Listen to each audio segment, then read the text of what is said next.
এক বুড়ি ডাইনি মাঠের ধারে একটা তেঁতুল গাছে থাকতো। সে খুব তেঁতুল খেতে ভালোবাসতো।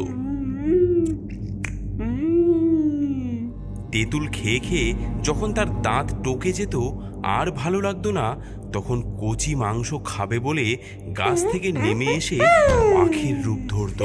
তারপর কি করে শিকার ধরবে তার ফোন দিয়ে আঁকতো।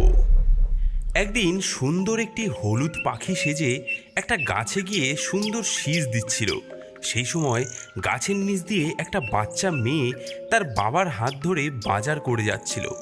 তখন হলুদ পাখিটা ঝুপ করে মাটিতে পড়ে গিয়ে বলতে লাগলো, আমি এক হলুদ পাখি, গাইতে পারি গান, ডানা ভেঙে পড়ে গেছি, বাঁচাও আমার প্রাণ। বাচ্চা মেয়েটা আর তার বাবা অবাক হয়ে গেল।